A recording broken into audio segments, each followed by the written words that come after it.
I guess to me the two biggest stories are the two Mets stories where Max Scherzer and Justin Verlander end up going to Texas, and they go to Texas, and because there's no state tax, they get a raise.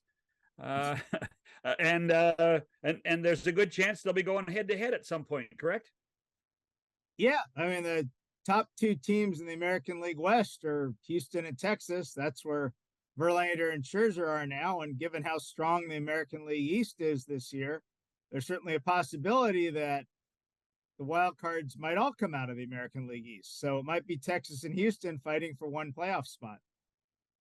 Bill, it was interesting to me about the trade deadline.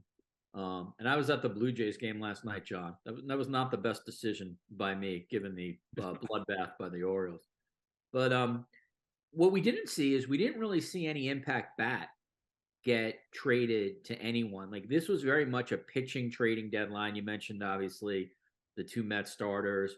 There are a lot of maybe like a tier below Verlander and Scherzer. Some of those guys were traded. Obviously, power arms were traded in the bullpen. Hopefully the Blue Jays got one yesterday from the Cardinals. But was that surprising or interesting to you that there was no impact position player, at least in my opinion, that switched teams that would make a real impact on the race?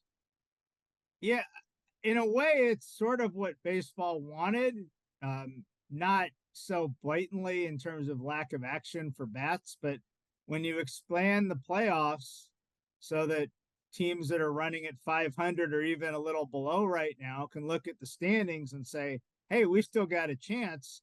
Okay, well, how many teams are definitely getting rid of players? And if you look at those teams, some of them are so bad that there's really not that many players you'd want to trade for. I mean, look, I grew up in California. I went to college in the Bay Area. I used to go see Oakland A's games all the time. They're bad for a reason. They're basically a AAA team. So how many of those guys are you going to want, right?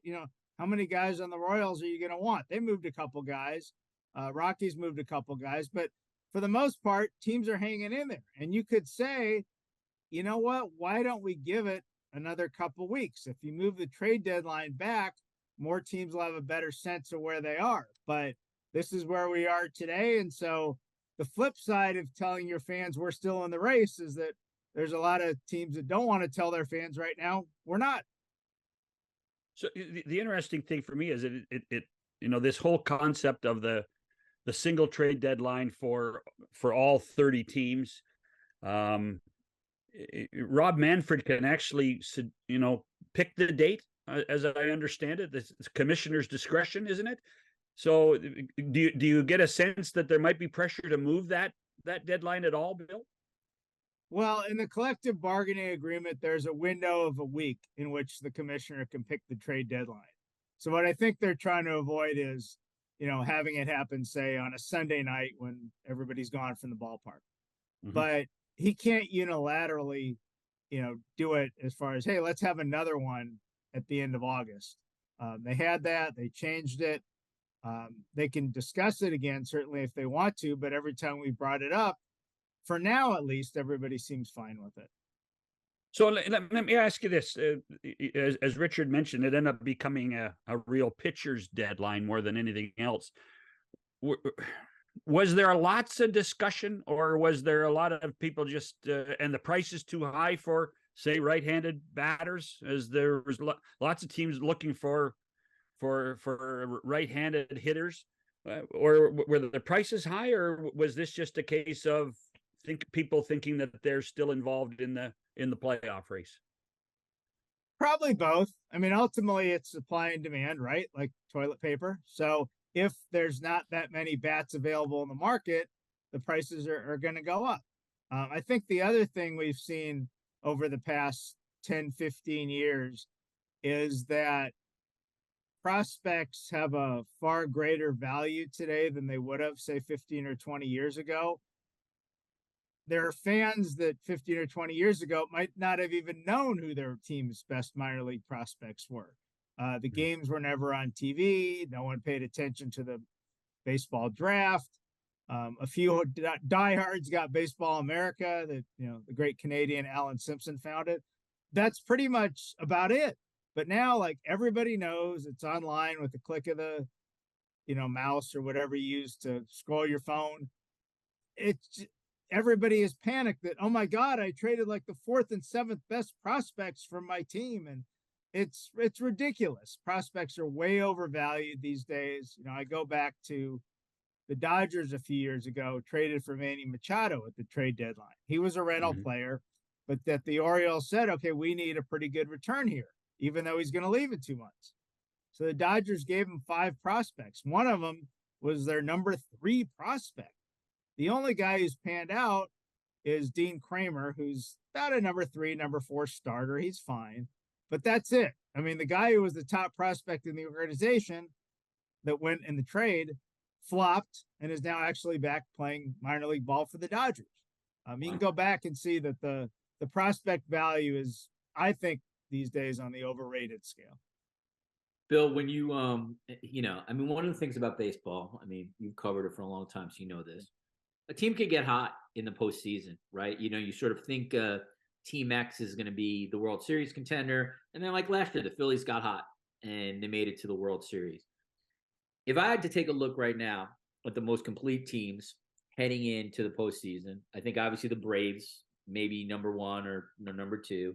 The Orioles definitely look like a team that, depending on what their pitching is, really has a World Series chance. Obviously, Houston will be a factor. Dodgers are too talented not to put in there. So from your perspective, as we talk at the beginning of August, what team is best positioned to win the World Series, even though we know that teams can get hot at the right time and can sort of change that paradigm? I think Atlanta for sure. I mean, they've got the best record for a reason. They've got a strong lineup top to bottom. Alex Anthopoulos, another great Canadian, just refilled his bullpen with some good pieces, didn't spend a lot. Everybody looks at in the winter and at the trade deadline, like who are the biggest names that got moved? And it turns out, and I go back to Anthopoulos a couple of years ago, nobody really made a big deal that he got Eddie Rosario at the trade deadline, but it turned out to be huge, right? He got Jock Peterson, nobody cared, turned out to be huge. So it may turn out that Verlander and Scherzer are great pitchers who can lift, Texas and Houston into October and do well there. Or it may turn out, as Scherzer's kind of looked the past year and a half, 2 years, that, he's had a wonderful Hall of Fame career. His ability to single-handedly elevate a team might not be there anymore. Actually, that was the year Anthopoulos actually just reorganized his whole outfield, correct? Got rid of everybody. It got rid of everybody, and they went on to win the World Series. Yeah, they had some injuries, and it was basically the position that a lot of teams were in now. They weren't where the Braves are today. It's like, we might be in it, we might not. We could sell off some players and get some prospects, but why don't we try and win? And it worked. Like the Phillies last year, same thing. I don't know why teams get criticized for that. That's why we play the game. I mean, the most offensive thing I heard this week was from Mike Elias, the general manager of the Orioles, who has done a fantastic job rebuilding the Orioles, but it's taken time. And the fans there sat through 3 100-loss seasons within 4 years. Right. And you always say, we're building. So he was asked, over the past week about what the Orioles might be willing to give. And he's like, well, maybe it's not the right time and we want sustainable success and all the jargon that every general manager likes to say. Like, you've got the best record in the American League. You are building a team that could go in the playoffs. What are you waiting for? What are you saving these prospects for? Well, they did go get Jack Flaherty from the Cardinals, so hopefully that will, well, if you're an Orioles fan, bolster their starting pitching at this point. But yes, I mean, all they have to. Hey, listen, Bill. Let's face it. All the Orioles have to do is play the Blue Jays, and they'll win. Because I mean, they're 7-1 against the Jays this year, and the Jays are 7-22 against the American League East. So that's a major issue. The other two teams that I think a lot of people pointed at were the big spenders in the offseason this year, Mets and Padres, and one sold and one bought. Can you explain what the Mets were doing? And then you're closer to it. Can you explain what the Padres are thinking? I'll do the Padres first. That's a little simpler. Basically, they're trying to build something in San Diego long term.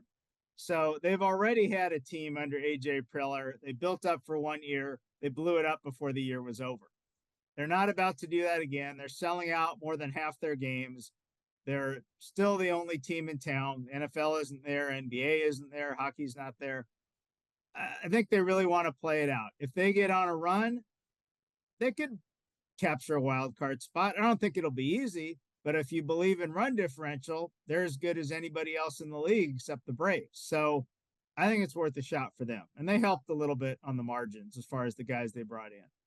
As far as the Mets, they've made clear that what they want to be is the Dodgers of the East Coast.